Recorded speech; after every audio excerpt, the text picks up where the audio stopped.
సూర్యకాంతి నీలి సముద్రంపై బంగారంలా మెరుస్తోంది. కెప్టెన్ ఇబ్రహీం ఓడ డెక్ మీద కూర్చుని ఉన్నారు.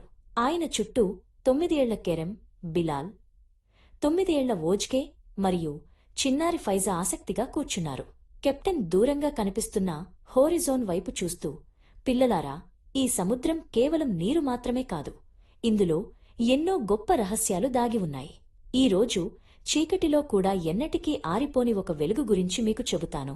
అదే ప్రవక్త యూనస్ అలైహిస్సలాం కథ అని చెప్పారు. ప్రవక్త యూనస్ ప్రజలు తన మాట వినడం లేదని చాలా బాధపడ్డారు అని కెప్టెన్ కొనసాగించారు. అందుకే ఆయన ఓడలో ప్రయాణించాలని నిర్ణయించుకున్నారు. కాని సముద్రం మధ్యలోకి వెళ్లగానే ఒక భయంకరమైన తుఫాను వచ్చింది. అలలు పర్వతాలంత ఎత్తుకు ఎగిసిపడ్డాయి. కెరెం మరియు ఓజ్కే నిశ్శబ్దంగా వింటున్నారు. వారి మనస్సులో కూడా ఆ ఓడ ఊగుతున్నట్లుగా అనిపించింది.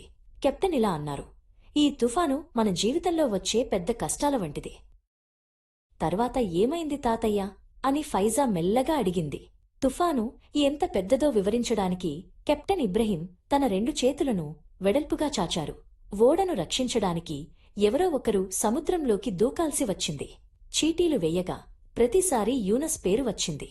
ఇది అల్లాహ్ పెట్టిన పరీక్ష అని గ్రహించి ఆయన ధైర్యంగా ఆ చల్లని ఉవ్వెత్తున ఎగిసిపడుతున్న నీటిలోకి దూకారు. ఇది విన్న ఫైజా ఉత్కంఠతో ఊపిరి బిగబట్టింది. యూనస్ నీటిలో పడగానే అల్లాహ్ ఆజ్ఞతో ఒక భారీ చేప ప్రత్యక్షమైంది. ఓడలో ఉన్నవారు అంతా అయిపోయిందని అనుకున్నారు. కాని ఆ చేప శత్రువు కాదు, అది అల్లాహ్ పంపిన రక్షకుడు.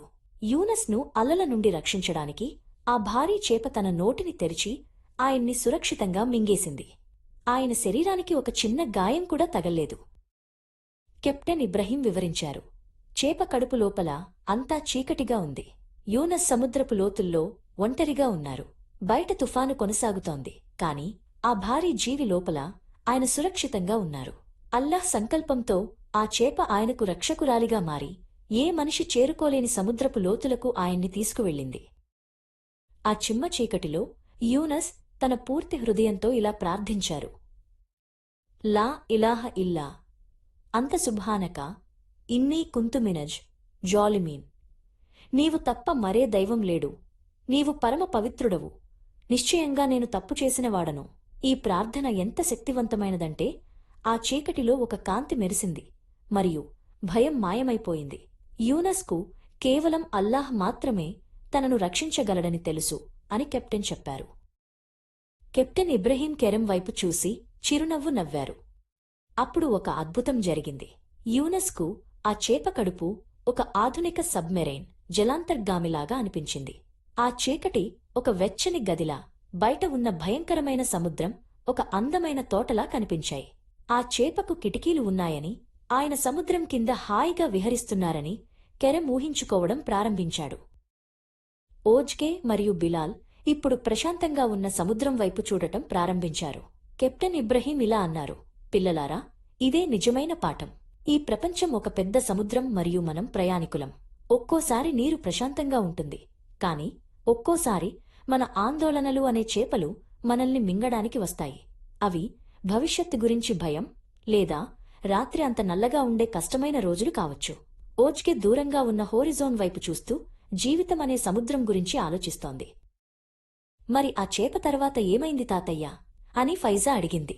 ఇబ్రహీం తన గుండెపై చేయి వేసుకున్నారు. ఆ చేప మనలోని అహం, నఫ్స్ వంటిది. అది మన ప్రశాంతతను మింగేయగలదు. కాని మనం యూనస్లాగా ప్రార్థిస్తే మన కష్టాలే మనకు రక్షకులుగా మారుతాయి.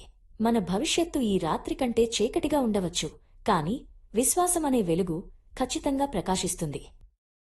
కెప్టెన్ ఇబ్రహీం బిలాల్ భుజంపై చేయి వేశారు. పిల్లలారా, అత్యంత సురక్షితమైన ప్రదేశం మన ఇస్లాం నౌక. ఖురాన్ మనకు మార్గదర్శిగా ఉన్నంతవరకు, యూనస్ చేసిన ప్రార్థన మన పెదవులపై ఉన్నంతవరకు ఏ తుఫాను మనల్ని ఏమీ చేయలేదు.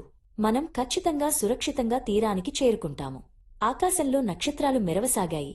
ప్రతి అల వెనుక ఒక ప్రార్థన దాగి ఉందని ఆ పిల్లలు గ్రహించారు.